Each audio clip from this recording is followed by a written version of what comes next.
estamos con Fabio Costa de Librerías Bros y nuestro panelista de Un Nuevo Día también, para que nos cuentes dentro de lo que se puede, ¿qué ha sido este 2018 a través de los libros? Hola, ¿qué tal? A ver, un año súper interesante, un año que ha tenido, y de hecho ahora en ese pequeño recuento se podía de cierta forma ver, todo no ficción. Está muy cargado de la no ficción, se ve que la gente está muy interesada en temáticas que más que alejarnos de la realidad, de cierta forma nos conectan con lo que está pasando, con lo que viene y con las tendencias del mundo. Vamos en orden, quise partir un poco con la selección de la forma lo más objetiva posible, en el sentido de que vamos con el ranking lo más vendido en nuestra cadena de Librerías Bros, un poco para empezar a dar un barrido por lo que la gente ha estado buscando. Claro, en un año que ha tenido temáticas súper particulares. Así exactamente, ha sido un año muy de temáticas. Han habido bueno, temas que han marcado la pauta y han marcado un poco lo que ha sido la demanda y un poco la oferta también de los libros. Y está muy reflejado en cómo ha sido la búsqueda de la gente de títulos. Bueno, los dos claros, por así decirlo, los ganadores, los que más demanda generaron son La bailarina de Auschwitz y 21 lecciones sobre el siglo XXI. Estamos aquí en temas que no son tan distintos pese a las diferencias que tienen. Pero hay un tema histórico ahí. Claro, hay un tema histórico, hay un tema presente y pasado tal vez. Está la memoria. Justamente. La bailarina de Auschwitz, como decía ahí un poquito el video que mostraron al principio, tiene que ver con una mujer que hoy día se dedica a las charlas, que habla sobre la resiliencia, un poco dentro de su experiencia. Ella también transmite esa fuerza y esa perseverancia para haber salido adelante. Porque es una sobreviviente. Es una sobreviviente que circunstancialmente a través de su arte, de sus bailes, logró no tener un final trágico en la época del Holocausto. Y hoy día ella sigue siendo un ícono tal vez de esta fuerza y de esta época oscura de nuestra historia. Por otra parte, Harari con su serie que parte con Animales a Dioses y que en el fondo viene siendo el tercer libro dentro de la serie, él hace un barrido del pasado de la humanidad en Animales a Dioses, o Sapiens como también se le conoce. En Homo Deus él hace una proyección de lo que él ve de la evolución del ser humano, y en 21 lecciones para el siglo XXI un poco juntando todo eso, él viene al hoy claro, y él dice, a ver, ¿qué es lo que está pasando hoy día? ¿Qué es lo que va a pasar en los próximos años? Y que tiene que ver con el avance de la tecnología, cómo eso va a repercutir en nosotros, lo bueno y lo malo, porque en el fondo existen visiones tecno-pesimistas y visiones tecno-optimistas al respecto. Entonces un poco él lo que hace es como plantear esta realidad y esto que está pasando para que no, de cierta forma tomemos decisiones más informadas, para que sepamos lo que es y para que no entremos, qué sé yo, en un pánico o en una euforia que sea un tanto irracional. Y esto se deberá, digamos, el interés de este tipo de libros se deberá obviamente a cierta incertidumbre que genera lo que está pasando en el mundo, ¿no?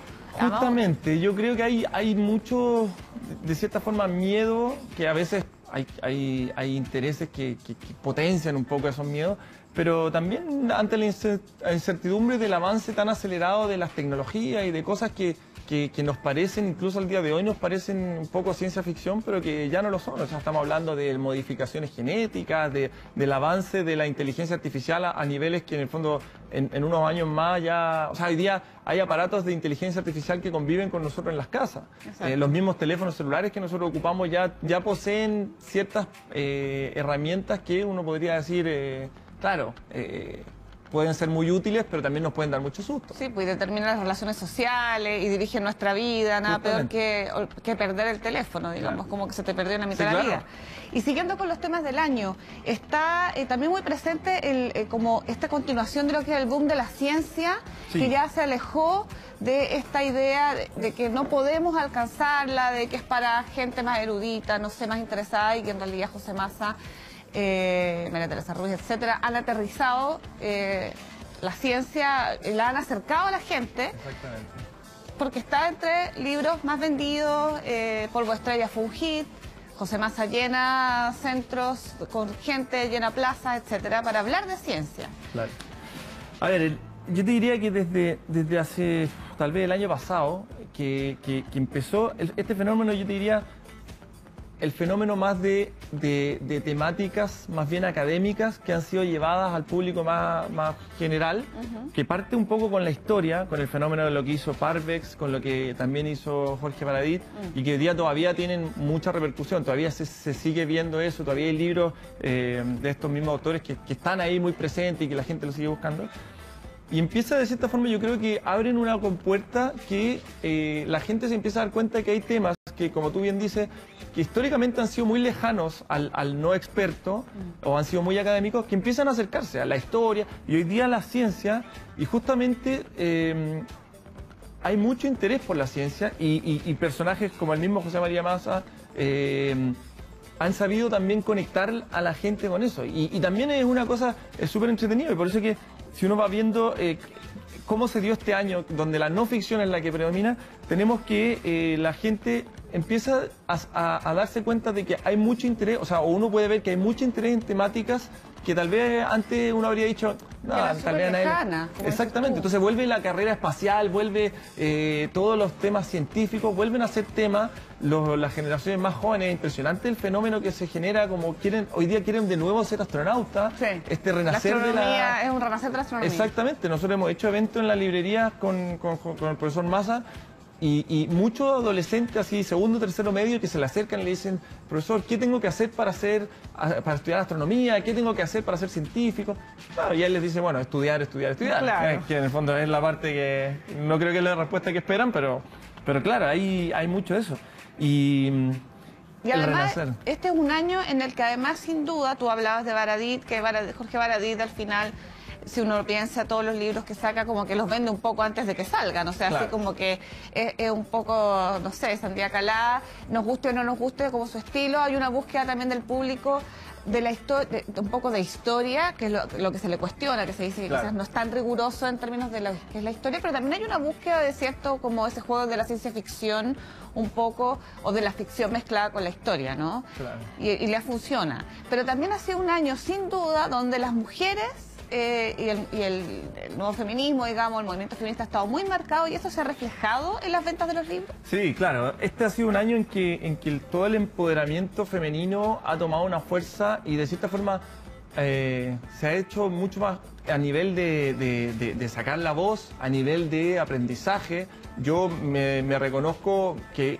desde que todo este movimiento ha comenzado hoy día, o sea, yo era muy ignorante al respecto, y hoy día he ido aprendiendo porque finalmente uno empieza a estar rodeado, y sin duda tiene que entender qué es lo que está pasando y entender cuál es este grito de igualdad que se está llevando a cabo. Hay una bibliografía detrás, sin duda. Claro, y ahí, bueno, en los libros también se ha sabido llevar al papel, por supuesto, con distintos fenómenos para distintos grupos etarios.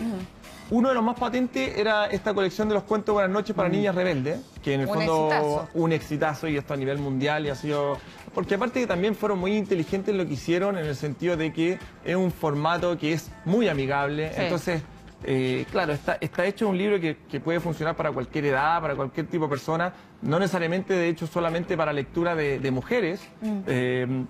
No, exacto, pero claro, ser las niñitas las que lean este libro. Al contrario, en el fondo yo creo que este es un libro que, claro, en el fondo para los niños, cuando le dicen cuento para niñas rebeldes, o ahora salió la versión para los niños que se atreven a ser diferentes, claro, tal vez los niños, bueno, también tiene que ver con nuestra educación, pero claro, pero tiene que ver con mostrarnos a mujeres o historias de mujeres que lograron ser lo que quisieron, por lo que lucharon, y eso al final tiene que ver con el ser humano, o sea, con una búsqueda de identidad, con romper ciertos paradigmas, exactamente, etcétera. con ser perseverante, con aceptarse uno también como es.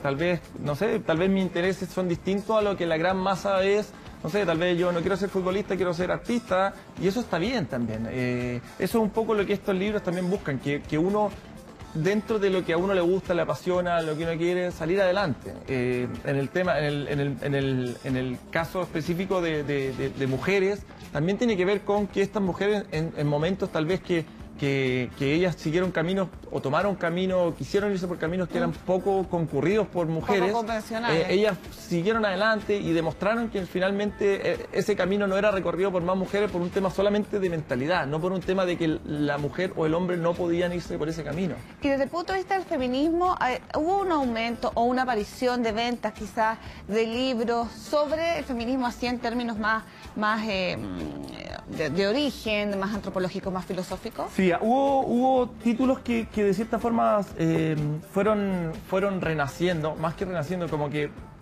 títulos que siempre están ahí, volvieron que a ser siempre están, vistos. claro, como por ejemplo El segundo sexo de Simone de Beauvoir, escritoras que siempre hablaron estos temas, pero que ahora de cierta forma vuelven a estar sobre la palestra. Esta misma Chimamanda Ngozi Adichie también, que muy es difícil de... muy difícil, yo tengo que leerla. Admirable que lo haya. También son escritoras que de cierta forma han sabido llegar con ese mensaje y hoy día la gente la está buscando mucho más, tanto mujeres como hombres. ¿Y hay un tema etario ahí, tú ves? ¿O hay una cosa más transversal? ¿O ves quizás a consumidoras o lectoras o lectores más jóvenes? Sí, yo te diría que es más joven el fenómeno. Yo creo que en el fondo uno podría decir que son las mentes, por así decir, más permeables, más dispuestas al cambio, más dispuestas a ese aprendizaje. Obviamente que eso es así como grandes números.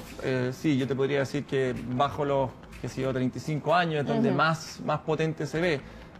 Pero también te diría que más mujeres de cierta forma llegan buscando este tipo de libros, pero no es el 100%. O sea, hay hombres leyendo esto, hay gente mayor leyendo esto, que también están un poco, yo creo que cuando se dan estos fenómenos tan fuertes y tan masivos, como que habemos muchos que sentimos la curiosidad de decir, a ver, escuchemos, veamos, qué es lo que hay ahí. Que eso se agradece porque es parte de una construcción social, digamos, si no es como quedarse ahí... Claro, si en el fondo es también parte de eso, y aquí no se está pidiendo nada como tirado a las mechas, es una cuestión totalmente natural y que en el fondo nos ha servido a muchos para ir aprendiendo. Y en esta misma línea nosotros tenemos a nuestra Premio Nacional de Literatura, sí, nuestra flamante de Diamela Altit, que también me imagino que está presente en... no sé si se traducirá esto de recibir el premio, tú me lo podrás explicar mejor, en un aumento de las ventas, en un acercamiento a la gente.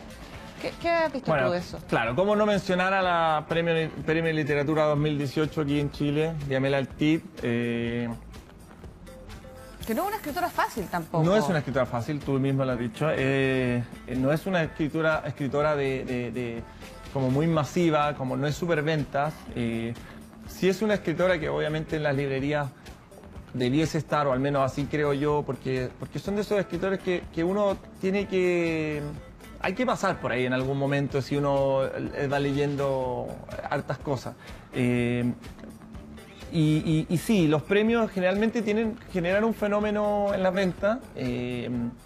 No te diría que... El Nobel, por ejemplo, es el más potente, sin duda. Este año no hubo Nobel, pero... Claro, sí, bueno, pero sí, dentro de lo mismo de lo que sería... Justamente por un tema relacionado, pero claro, el premio viene acompañado de todo un tema de prensa que efectivamente llega a la gente y la gente, ya sea porque no la conocía o porque en el fondo se sintió interesada, se acerca a la librería y justamente va a ver qué es lo que hay y nos pide algunas recomendaciones y ahí hay como un periodo en que...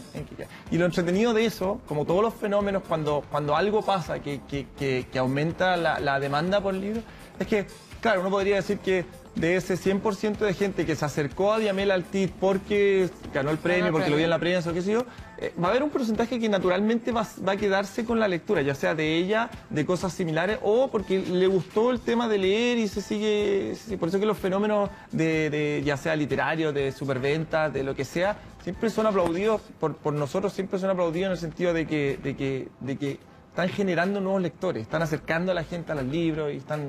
Y en términos del tiempo, que televisión siempre es muy, muy acotado, pero antes de que terminemos, ¿cuál es la recomendación de algo interesante del 2018 que tú quieras compartir? Más allá de si fue más vendido o no. Ya, bueno, voy a partir por el que a mí me sorprendió este año, me gustó mucho. Lo vimos cuando estuve en el Nuevo Día y lo vuelvo a recomendar porque Lo encontré muy entretenido y porque a mí nunca me había pasado... A ver, me ha pasado muchas veces que leo... Elementales. Se llaman Los Elementales. Me ha pasado muchas veces que leo libros y que me generan emociones. Alegría, tristeza, qué sé yo. Pero nunca me había pasado que un libro me diera miedo. Sí he leído cosas que uno dice, sí, esta historia es de miedo porque, qué sé yo, tal vez hay un monstruo, qué sé yo, tipo Stephen King, pero este libro me dio miedo. O sea, en el fondo hay un personaje que es una niñita que ella empieza, a medida que avanza la historia, ella va sintiendo cada vez más miedo y de cierta forma yo... Te lo transmite. Claro, como que iba sintiendo cada vez más miedo con ella. La historia es súper simple, son dos familias, unas casas con una lagunita y hay una tercera casa abandonada que es la que tiene todo este misterio.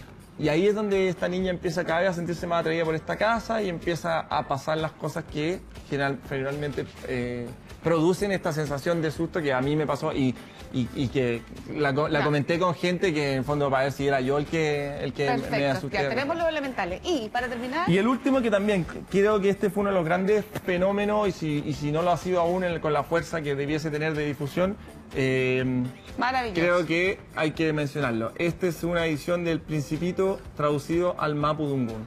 Salió hace un par de meses, creo que se lanzó en la Feria del Libro y ha sido maravilloso. O sea, en cuanto a la recepción de la gente, en cuanto a la idea, al concepto, me parece que creo que es muy bonito porque y un poco tiene la gracia de que uno puede acceder a un clásico en un idioma que ojalá que todos los chilenos de cierta forma conociéramos. Y por otra parte tiene la posibilidad de que los niños que hablan mapudungún puedan acceder a este clásico universal que tan bonito es. Sí, está precioso. Fabio, tuvimos que hacerlo todo así muy rápido, pero ha sido un gusto poder hacer este viaje, este barrido rápido por lo que fue el 2018. Muchas gracias por venir a CNN Magazine. Muchas gracias por la invitación. Hay hartas cosas más que sería muy entretenido de ver, pero efectivamente estamos con el tiempo. Todos invitados a nuestra librería, nosotros felices en Librería Bros de atender a la gente y conectarlos con los libros que a ustedes más les gustan. Maravilloso. Nosotros vamos a hacer una pausa en CNN Magazine y volvemos con más noticias del mundo del espectáculo y la cultura.